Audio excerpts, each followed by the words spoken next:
नमस्कार दोस्तों, स्वागत है आपका।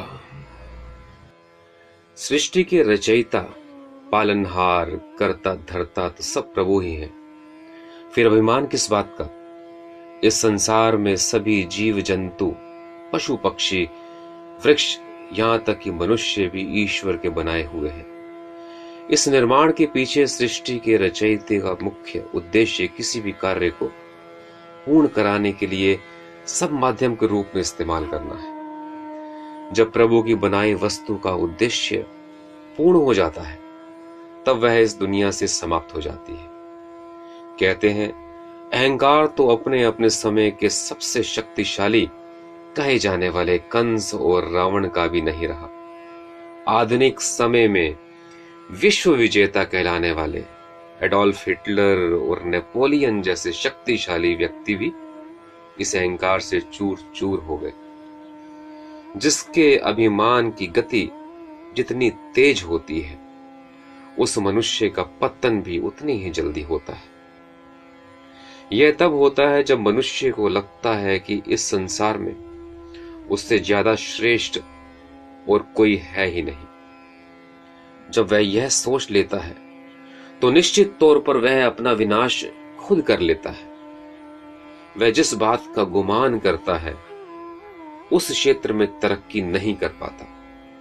वह घमंड में इतना डूब जाता है कि उसे सही गलत और कुछ भी नजर नहीं आता। वह अपने ही दम्भ के जाल में फंस जाता है। दोस्तों, अहंकार मनुष्य का सबसे बड़ा शत्रु है।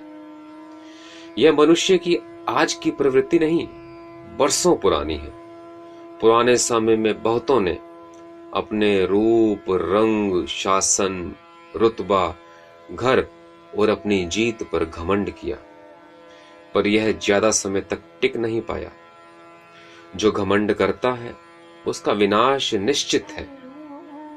वह अपने अंदर पैदा किए हुए दंभ की आग में जलकर भस्म हो जाता है। अगर कोई व्यक्ति किसी भी क्षेत्र में उत्तम है, तो उसे हमेशा और अधिक बेहतर प्रदर्शन के बारे में सोचना चाहिए। अगर वह अपने प्रदर्शन में खुश होकर घमंडी बन जाता है, तो उसकी प्रगति रुक जाती है। इस दुनिया में कोई भी चीज कितनी भी शक्तिशाली क्यों ना हो, समय से ज्यादा बलवान नहीं हो सकती। यहाँ हर चीज समय के अधीन है, इसलिए हमें अपना समय कभी बर्बाद नहीं करना चाहिए। उसका उपयोग अच्छे कामों के लिए जरूर करना चाहिए।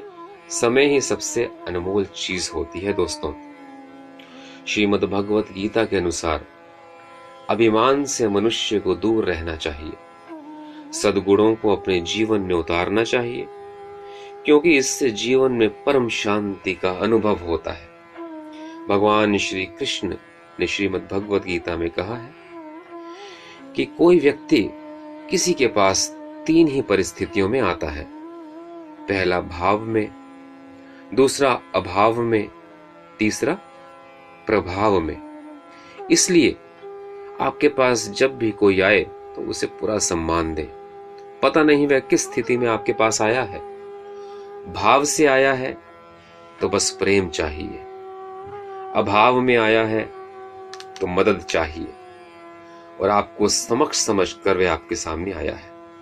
प्रभाव में आया है तो आपको गुमान नहीं होना चाहिए कि आप हर चीज के लिए सक्षम हैं। आपके लिए सब कुछ संभव है, यह सोचकर उसका तिरस्कार कभी ना करें। अभिमान कब और क्यों आता है?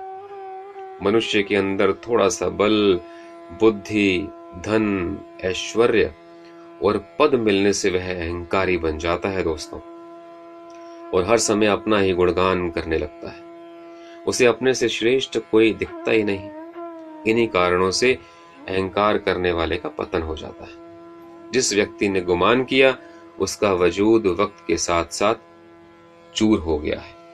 तो दोस्तों, हमें भी चाहिए कि जो भी मालिक ने दिया है उसका शुक्राना करें, सिमरन करें, ताकि ये अहंकार रूपी जो दानव है हमारे अंदर कभी भी प्रवेश ना कर पाए।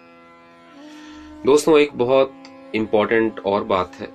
आपके अच्छे स्वास्थ्य के लिए हम योग और एक्यूप्रेशर पॉइंट्स पर भी वीडियो बनाते हैं, जिसका लिंक नीचे डिस्क्रिप्शन में आपको मिल जाएगा। आप उसे भी सब्सक्राइब करें और जीवन का आनंद लें। अपना बहुमूल्य समय देने के लिए आपका बहुत बहुत धन्यवाद। नमस्कार।